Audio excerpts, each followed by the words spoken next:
Hello, homeschoolers. Welcome to the land of Kakiak. My name is Laurel. Today is day 4 of my homeschool reset week after Christmas. I'm just doing some prep work. I made another McGuffey word puzzle, so I printed that all out and organized it.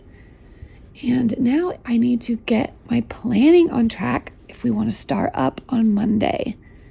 So today is actually Saturday.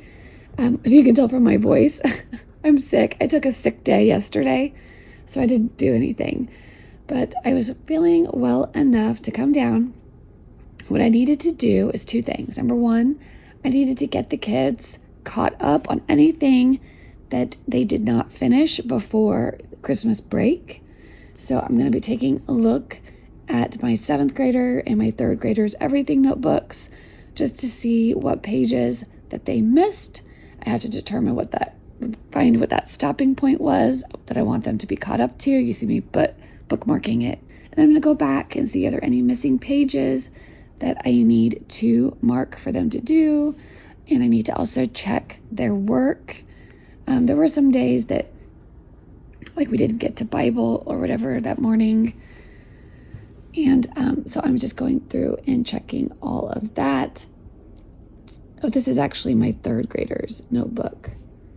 So I'm checking that stuff off. And then I'm also taking a look at the previous week, the last week that I had scheduled. And I'm just checking off anything that I saw in the notebook was complete that I didn't check off before the break. I had to look up what McGuffey lessons, what numbers he had done, because I hadn't written them in the previous week. Because we just go at his own pace for the McGuffey lessons and what he masters.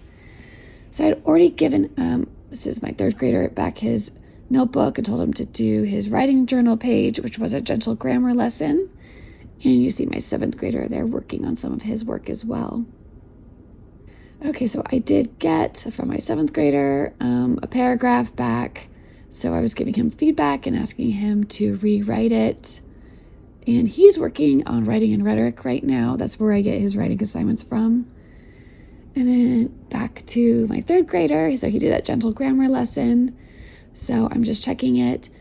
And I'm giving him some feedback on it as well. I do like him to skip lines when he writes things in, which he forgot to do. And I saw he missed a word, missed a comma. So I'm telling him to go ahead and rewrite it. And I'm reminding him to skip lines. And to help him out, I just numbered the lines for him.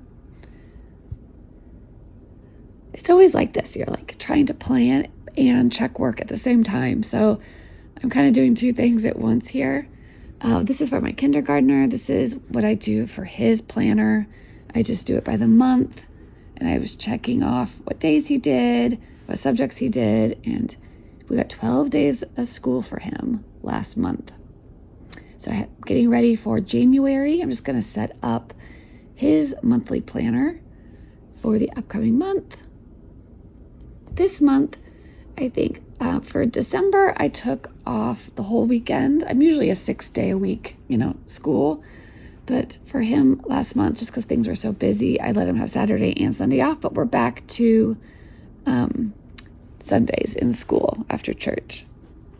I am setting up my 7th graders planning week. So something I've changed about my planning is that the columns for the subjects, I'm just titling them basically what the pages are in his notebook. That just made it easier for me to, instead of just calling it by its subject, I'm doing it by the notebook page title. So that makes it easier for me to record and easier for us to check the notebook against the planner to make sure he is on track. Oh yeah, we are checking his study guide that he did. He's off camera. And then I'm going on and stamping everything that I approved of. I'm checking his rewrite. He got that done. Okay, so I'm bookmarking what he needs to be caught up to, and then I'm just going back and checking off everything that he did. Okay, back to, this is the upcoming week. So I've got my everything titled, and there were a few things that he had kind of done ahead. So I just went ahead and corrected that quiz for him. He actually read me the answers. He's off screen reading me the answers and recording it. And then I gave myself some checkoff boxes, and I'm just going to go through and fill in everything that still needs to be done. Oh, I've got a reading journal to check real quick for my third grader. He just turned that in, and I loved his picture.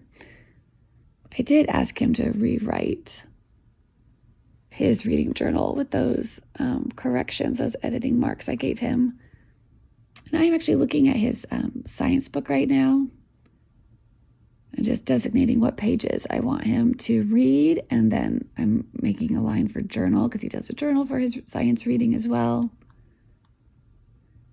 And then I needed to look up what his vocab words for each day were. We're using Beyond Blend Phonics. So he just does one word a day. And then back to my third grader. I know he does independent reading, a journaling page for that, and then we do a McGuffey lesson together. And I find it helpful for anything that he missed. I just cut up sticky notes into little tabs, and I tab the page. So you see those red tabs, that's just where I've marked things that he still needs to do. Like I wanted him to go back. I was actually excusing him for the day. I wanted him to go back next time he opens up his book and just to be able to see where he needs to catch up before he starts his new stuff. That's what we're going to be doing on Sunday. Is after church is the kids are just going to do anything that's red tabbed to catch up so that they're ready to start the new week on Monday.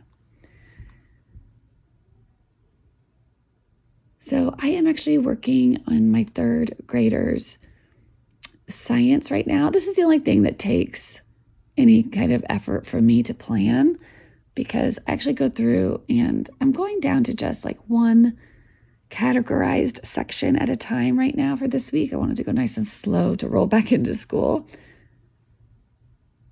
And it makes it faster for me to plan too, if there's less.